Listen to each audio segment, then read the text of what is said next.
Battle of the classes continue. We talked corners yesterday, but when you look at the 2023 and 2022 edge glass classes, there's a lot of talent. Who comes out on top? We'll break it down and pick next on the Locked On NFL Draft Podcast. You are Locked On NFL Draft, your daily podcast covering the NFL Draft. Part of the Locked On Podcast Network, your team every day.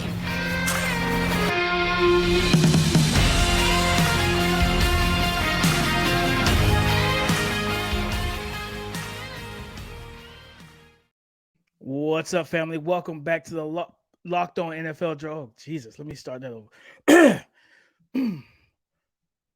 2, 1. What's up, family? Welcome back to the Locked On NFL Draft Podcast, your daily podcast covering your favorite draft prospects, part of the Locked On Podcast Network, your team every day. I'm your boy, Damian Parson, always on the ones and twos. You can find me on Twitter at DP_NFL. I'm a national scout with the Draft Network and your favorite and local running back guru. And as always, to talk championship rings and things, I got my guy, Mr. LSU himself, Keith Sanchez. You can find him on Twitter at TheTalentCode. Keith, talk to him, baby. What's up, Locked On family? Let's get locked in, man. This is Keith Sanchez, senior draft analyst at the Draft Network, man, and 2019 national champ. Yes, those LSU Tigers, man, but you know why we're here? We're here to bring championship level content surrounding the NFL draft, man. And guess what? Today we have edge rushers, baby. Can you get after the quarterback, man? Talking about a premium position. And what we're gonna do is this: we're gonna compare the 2022 edge rusher class to the 2023 edge rusher class, right? Go through the first, second, third round. So the question is this, right? Would you rather Will Anderson or Aidan Hutchinson? Would you rather Tyree Wilson or Travon Walker? Would you rather Myles Murphy or Jermaine Johnson? So DP, we have a title sponsor. Let's beat the title sponsor. And after that, man, we getting this thing kicked off. This episode is sponsored by BetterHelp. BetterHelp connects you with a licensed therapist who can take you on a journey of self-discovery from wherever you are. Visit BetterHelp.com/lockedon today to get 10% off your first month. Keith, you alluded to it, the edge class, the battle of the edges, man. Two talented groups, Keith, but I'm going to say this. Will Anderson Jr. is the best edge out of both classes. I don't even think it's and I say that with so much conviction, Keith, because if you remember, and we rewind a year ago, even when Travon went 1 and Aidan Hutchinson went 2, the talk was if Will Anderson Jr. was in this class, he's the top guy and he's the number 1 overall pick. Then you fast forward a year and then everybody started nitpicking this game and being overly critical and doing the absolute most. But for me, man, it starts at the top. Will Anderson Jr. is the top edge rusher for me out of both classes, Keith. I don't know where you stand, but that's the ledge I'm standing on. I agree. I think Will, if you compare both classes for me, I think Will Anderson is the top edge rusher. And I give Aidan a slight 2. And Aidan, like we talked about, right? And well, we haven't talked about this, right? Because we weren't on this podcast. But let's get into it a little bit, man. Aidan Hutchinson, man, he obviously he's very refined in his tools and his skill set. We just didn't know if he had the same like quick twitch burst as some of the other edge rushers that came out. So I will give Will Anderson the slight edge over Aidan Hutchinson. Yeah, and like you said, I mean, for me, Aidan Hutchinson is 2. I mean, when you look at the 2022 class and what we have there, the number 1 overall pick was Travon Walker. Aidan Hutchinson went 2. And then when you look at, I think it was Kayvon went 5. And then we have, I believe it was Jermaine Johnson. The Jets traded back up for the first round pick and selected Jermaine Johnson at 26. And then they finished off in the first round with George Karlaftis with the 30th pick to the Kansas City Chiefs. And he's a champion out of everybody. And then this class, Keith, was a little different, in terms of like where guys were slated and where guys went off the board. We have, of course, Will Anderson Jr. went 3 with the Texans moving up. Tyree Wilson fell to the Raiders at 7. Will McDonald, didn't see that coming, but he was first, top 15. He was a 15 pick overall. Myles Murphy falling down the board to the 28th selection, and then Nolan Smith coming off the board at 30, and then Felix and Duke Uzoma coming off the board at 31 to the Kansas City Chiefs. So that's that's kind of crazy. Back-to-back drafts, the Kansas City Chiefs close out the first round with an edge. Yeah, no, I mean that lets you know, right, what they're trying to do. They're trying to rush the quarterback, man. They're trying to get after the quarterback. They feel as though they have the best one. They're trying to get after. DP, if I had to look at the draft classes, man, I'm going with last year's draft class. I think Will Anderson is the best edge, but if you ask me, like I kind of talked about right at the beginning, Tyree Wilson or Travon Walker, I'm probably going Travon Walker, right? If you ask me Felix and Duke Uzoma or Jermaine Johnson, who in the back end in the first round, I'm going Jermaine Johnson. I just think it's more talent. I just think it was a more talented class, right? And we're doing this and we're putting our name out there. And then in 5-10 years, we have to see how this goes. But I really liked last year's class, man. I thought it had really good quality depth, especially across the first round, right? Like you said, we thought Aidan Hutchinson was going to go one, and then the storyline situation, falling to Michigan, the Jaguars took Travon Walker, which was a good pick. We liked Travon, didn't think he was the elite level pass rusher, right? But I liked him reduced inside. But for the sake of this, we'll consider him an edge rusher. Then you follow that up with Aidan Hutchinson, and then some guy that's still an X factor in this entire class, Kayvon Thibodeau, right? Because this is a guy that can produce you, get you 10, 12 sacks a year. And I think that's something when you look at last year's class. So that's 3 deep, right? With Jermaine Johnson, Aidan Hutchinson, and Kayvon Thibodeau, which guys all I feel as though can give you double-digit sack seasons. And I don't know if this edge rusher class goes that deep, right? Like I know Tyree Wilson went high, but like I said, I compare more to Travon Walker, where they may be more defensive tackle-ish type players than actual edge rushers. So that's why I have to go with the 2022 class. But like we said, even with that, right, you combine them, right, both years, Will Anderson, I believe, is the most talented and the most complete one, with still upside and room to grow as an edge rusher. No, I agree. I'm unlike the cornerback situation, I'm in agreement with you here, Keith, where 2022 to me was superior. Outside of Will Anderson, because I think we looked at the first round of edges and the order and how things went, we felt like, Will McDonald was a reach, right? We didn't expect Myles Murphy to fall, Felix and Duque going in the first round. We look at the 2022 class, Keith. We didn't really say, man, these are some reaches. Like, what are these teams doing? We didn't have that feeling, right? Like, we looked at these guys and we felt good about it. Even though George Karlaftis, which, you may have questioned his athleticism, but you knew that the production was there, the power, the motor, the arm length may not been, I can't remember if his arm length didn't meet the ideal requirements, but he was a productive rookie on the championship defense. So I'm with you, man. And like you said, with the X factor, I think for me, the X factor is Jermaine Johnson, because I think he got hurt, during his rookie year. He didn't get a chance to really take off. And I think, after what we saw at the Senior Bowl, watch the tape of him coming out of Florida State, I think he's got a real chance of taking off in year 2. Yeah, I agree 100% with DP. Look, that wraps up the first round. I think we both lean towards the 2022 class, right? Just think there was more depth, more complete edge rushers, guys that's going to get after the quarterback. Listen, man, we gotta go into those second round, right? Because that's the core of rosters, right? The second and third round. So we're gonna look at those second round edge rushers, because there's some highly coveted names, right? You talk about BJ Ojolari, you're talking about Isaiah Foskey from this year, right? Then last year, you're talking about Arnold Ebiketie, Boye Mafe. So there's some really highly coveted names and guys that still have the ceiling there, right, to really produce on a high level. So we're going to compare the second round from last year, right? The 2022 versus 2023 second round picks. Which edge rusher class had the more talent? Coming up next, we're going to discuss it. Today's episode is brought to you by BetterHelp Therapy Online. Guys, we do a lot of checking in and making sure our family members and friends and our loved ones are okay. We spend a lot of time on them. And to be honest, we should spend more time on us as well, because you have to check in on yourself and make sure you are okay. I know that I can speak from my own personal experience on that. There's a lot of stigmas and barriers that come with the entry point to therapy, like traffic, location, cost, all of that, guys. BetterHelp makes it simple. It's cheaper. You can do it from wherever you are. Video, text, and phone chat options are available. So if you're thinking about starting therapy, give BetterHelp a try. It's entirely online and can be designed to be convenient, flexible, and suited to your schedule. Find more balance with BetterHelp. Visit betterhelp.com/lockedon today to get 10% off your first month. That's BetterHelp, HELP.com/lockedon. All right, Keith, the second round. And I think I'm going to tell you right now, I'm going to tip my hand. I'm looking at these names. I'm looking at the talent for the second round between these two draft classes, and I'm leaning slightly to 2023. Keith, what you leaning on this one? Man, it's tough. It's tough because like I said, man, I really like Boye Mafe. I like Arnold Ebiketie, right?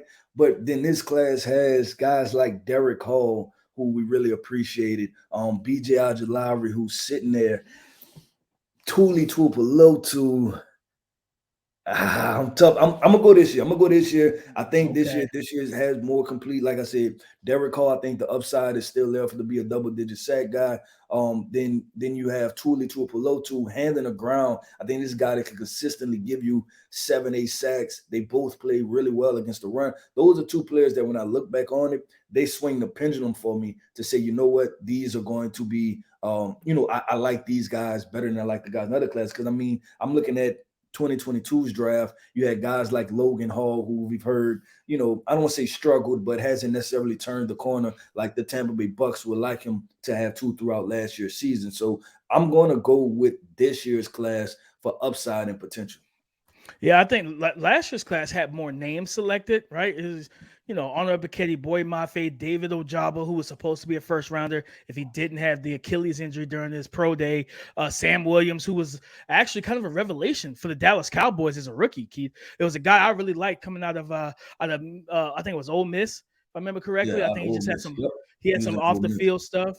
And then you got Drake Jackson, who did some good things for the Niners. And then Nick Bonito, kind of a DPR type of guy for the Denver Broncos, who when Randy Gregory went down, kind of stepped into a nice role and showcased some of his skill set. But, and like you said, Derek Hall, Isaiah Foskey, BJ Ojulari, I'm really high on Keon White in terms of what he could become. Because, I know some people are like, well, he's 24 years old.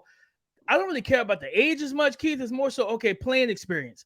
This is a kid that transferred from Old Dominion, where he came in as a tight end for the first year or two of his career, then made the transition to defensive end, outside linebacker, lost a year due to COVID. So he, in terms of his playing age, like his actual age, he's 24 years old, but his playing age, he's still, you know how the old folks, he's still a baby. He's still young, man. He's still really young in terms of what he could become. And he's so physically gifted as well to where he can rush inside and out, similar to Tuli as well, man. So I look at this group and I just say to myself, I view them, like I said, with a higher ceiling. And I know I just look at, you got to hope that Arnold Ebiketie for the Falcons takes another step to becoming a guy. But I'm going to tell you something. To Seattle Seahawks, shout out to them. Because not only did they get Boye Mafe, but they also got Derek Hall in back-to-back second rounds to come off the edge of their defense. So shout out to them Seahawks, man, because I think that's kind of an under-the-radar situation. But I'm going to tell you the X factor for me, Keith, is David Ojabo. I was just about to say that. Ravens. I was just about to say that's the one that we can look back in a couple of years and be like, you know what? He's just too damn good for us to have, went the other way, man. Because if he puts it all together, right? When we're talking about somebody extremely fluid athlete, explosive, smooth, natural pass rusher, I like that you comped him, last year, and obviously we didn't have this podcast. We can tell our listeners you comped him to Chandler Jones, right? And I thought that was like a perfect comparison for him. So you talking about a guy that can get you, with Chandler Jones did 6 sacks in one game or something like that. So when he's on, he's all the way on. So that can be a difference maker, man. David Ojabo, he can have us having to revisit this podcast and say, hold on, I think we kind of messed this up. Let's change the game plan a little bit. But I do like this class, man. The more I look at it, right? And you're talking about the potential. You can say that David Ojabo potentially has the same upside that Isaiah Foskey has, right? Where they're both really good athletes. You're just waiting for them to put everything else together. You know what I'm saying? Yeah. You can see that they're natural pass rushers, natural athletes, things like that. You're just waiting for them to put everything together. So I like this year's class, man. I like we talked about Derek Hall. I think he can get after it. So there's some fun names in this class, DP. No, 100%, Keith. I think, looking at this class, I think, for me, one of the X factors from the 2023 class is your boy, BJ Ojulari. And if Jonathan Gannon puts him in the right situation and that he, playing a 4-3. So like if this was still that Vance Joseph 3-4 defense, he's a day one starter at outside linebacker, or even over a Cam Thomas and a Majay Sanders from last year, Keith. But they're running a 4-man front. So that's when the question becomes, how do you utilize him in that way in this defense, and how much is he going to play? Because you're going to deal with, I would say, all their three opponents in the division for the Cardinals can all run the ball. So you expect him to have to deal with the run game. San Fran, we know that the two studs that Seattle have, and Kenneth Walker and now Zach Charbonnet, and then the Rams. They got Zach Evans in like the 6th or 7th, but they got Cam Akers still. So they can all three teams can run the ball. So, but I think he's the X factor of this group, because I think if Jonathan Gannon hits on this and uses him and gets the best out of him, this could be a 12-sack type of guy coming off the edge, in my opinion, Keith. Yeah, you know what worries me though, because looking at last year, right, they drafted Myjai Sanders, and he's another tweener, undersized defensive end. So I'm like, okay, how are they going to put both of these guys on the field at the same time? Yeah. You know what I'm saying? And I'm just hoping that, they don't kind of put Myjai in a position that BJ needs to be in order to thrive, because it's just going to be tough, right? Like trying to put two undersized defensive ends on the field whose best ball is them just rushing the quarterback, who you don't necessarily love playing the run. So I think that was going to be interesting for the Arizona Cardinals. But DP, look, man, this thing is balanced, right? Like 2022 took the first round. 2023 took the second round. But this is what we're going to do, man, rounds 3 through 7. So we're going some real name pulls. We're getting deep into this, man. We're bringing out the depth, right? Showing how deep our palate is when it comes to these draft prospects. We're going to compare 2022 versus 2023 rounds 3 through 7 to see which classes, like which names kind of fell, and what are those name pools that we should think about when comparing these two classes. Time to pull some names from late day 2, day 3 for both of these classes. And I'll start, Keith, and I'm gonna start with your guy. He's your guy, Byron Young, out of Tennessee.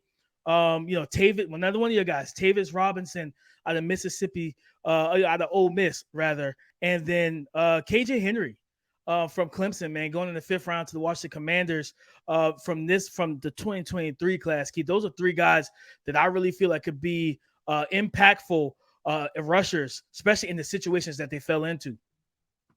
Yeah, so I'm looking at the 2022 class, right? You're talking about names, because when you get down to, you're talking 4th, 5th, 6th, 7th round as far as edge rushers, right? Now you're looking for potential and upside. And usually guys, most potential and upside, they have the arm length, they have the height. So that's 2 names. I'm looking at D'Angelo Malone, right? Out of Western Kentucky, went to the Atlanta Falcons, him in that scheme. And I think he flashed a little bit, right? He was still just undersized. Then I look at Dominic Robinson for the Chicago Bears. They kind of trying to develop and put him on that Leonard Floyd type plan. Then, this is kind of cheating because this guy already had production, man. James Houston out of Jackson State, HBCU for the Detroit Lions. Guy that was productive, right? He flashed being able to rush the quarterback in a very designated role. But DP, I look at it, man, and I just don't know if Byron Young by himself doesn't tip the scales for me, right? And I have to go that hard, right? I have to stand on it, right? I thought this was going to be a first-round prospect. He didn't go to the 3rd round. We'll wait a couple years to see who's right? Keep versus the NFL. That's kind of seems like a common theme with these draft podcasts, man. But I'm looking at the 2023 class, and I'm like, you know what? Because I want to throw out another name, KJ Henry. If this guy can just put it together for the Washington Commanders. And you know what? He's going to see a lot of one-on-ones with big Jonathan Allen and Deron Payne. Chase Young, he'll be there for at least this year. I don't think they picked up his contract. They didn't. He'll be there for at least this year. So he's going to have a lot of help around him. So I didn't think I was going to do this, DP, but I think I'm going with this year's class once again. Dylan Horton, him being with the Texans, right? A 4-man front, which is perfect for him. He's going to drop weight. He's going to get down to his actual playing size, and he's going to be able to roll. You talked about Tavius Robinson already with the Baltimore Ravens, somebody who may be there to compete with our X Factor guy that we just talked about, David Ajabu. Who knows, right? So I'm going to have to go with the 2023 class because there is depth there. There's really good depth there. No, I'm with you. I was kind of looking at the 2022 and trying to, I like you brought up Dominic Robinson, James Houston, D'Angelo Malone, and it's like especially with Malone and Myjai, I think those are those are the 2 X factors. Like if those guys can really take steps going forward, if we could, for one, we got to see Myjai as a true edge for once. You know what I mean? Like because at Cincy he played a 4i at 235, 40 pounds. Like, so we don't even know what he looks like 2 years into playing full-time edge to really kind of see that skill set really take over. But I like Dominique Robinson, James Houston, baller out of the HBCU, and D'Angelo Malone. I think with the Falcons not actually addressing edge, I don't view Zach Harrison as like an edge guy. I think he's more of a 3-tech, just from his build, athleticism, and that type of stuff. You got to reduce him inside, in my opinion. So I think Arnold Epiketti and D'Angelo Malone, I think the Falcons look at like, man, they trust what they have developmentally. But when I look at this 2023 class, Keith, I named that I didn't bring up, and I'm glad I'm getting a chance to. Nick Hampton. You talk about, like, you look at James Houston being that DPR, right? I compare James Houston to, because I like my cross sports comparisons, baseball, right? That closing pitcher. Whoa. Baseball. You're a basketball guy, man. I didn't know you about to hit me with a baseball comparison. I thought you was about to go, I don't know. I don't even watch baseball. That's the crazy part about it. Listen, I thought you was about to say Lonnie Walker for the Los Angeles Lakers, man. Just comes out of nowhere and does. I don't even want to talk about that. Man, you threw me off with the baseball. Listen, you know me. I keep enough in the holster, man. I look at James Houston because he's not gonna play heavy on the rundowns, but he's that closing pitcher. That ninth inning, that guy with that fresh arm. Oh yeah, he's coming in with the fastball, and we saw what that looked like with the Detroit Lions. And I think Nick Hampton, crazy enough, him and Byron Young both going to the Los Angeles Rams. They came in knowing that they had to address the edge. I think Nick Hampton could do the same thing, guys. Keith, everybody that's listening, y'all heard me talk about Nick Hampton before the draft. I really like what he brings as a pass rusher. He's 235, so he's kind of slim and slender. So he's not going to give you a lot on the first and second down, but bringing that fresh legs off the bench in the fourth quarter, where teams are going to double team AD, you want to have those guys off the edge that can win those one-on-ones. I think Nick Hampton could be similar to James Houston, but because of that, Keith, with all the other names that you listed, I got to go 2023 as well. Yeah, so I'm gonna even throw out, now we're talking undrafted guys, right? Brenton Cox, a guy with upside and potential. We just heard this off the field stuff. He has to kind of put that together, right? Ali Gay, right? LSU guy. When you watch the film, you want to love him, right? I think this guy's gonna make a 53-man roster. He's gonna find a way to play on the field. Then you go to Auburn's, your guy, DP, Ike Leota, right? Another undrafted guy with upside and potential. So even the undrafted prospects in this class, I'm like, you know what? These are dudes that's gonna make a team. So I like I said, I have to go with 2023 for rounds 3 through 7. So basically recap, right? 2022's class they were more top heavy, right? Like I take their first round by far over 2023, right? Then you go into the second round, I take 2023's. You go into rounds 3 through 7, I take 2023's draft class. So there's a lot we feel as though there was more depth, right, in this draft class, but there was more upside in round 1 with 2022 draft class. 100%, Keith, and I'm 100% with you. But guys, that's our show, breaking down the edge battle between the two classes. Two fun classes with a lot of talent and everything, man. But as always, guys, we tell you how much we appreciate y'all. Go subscribe and follow for free on YouTube or wherever you get and listen to your podcast to get the latest episode as soon as it's available. We thank y'all for making Locked On NFL Draft your first listen, not just today, but every day. Every Monday through Friday. Y'all know what we tell you. You're family, but you're also the everydayer. So shout out to y'all for being that for us. Come and join us again tomorrow, as always, guys. In terms of Twitter, you can find Keith Sanchez at The Talent Code. I'm Damian Parson, DP_NFL. Come and join the conversation again tomorrow on the Locked On Podcast Network. Your team every day.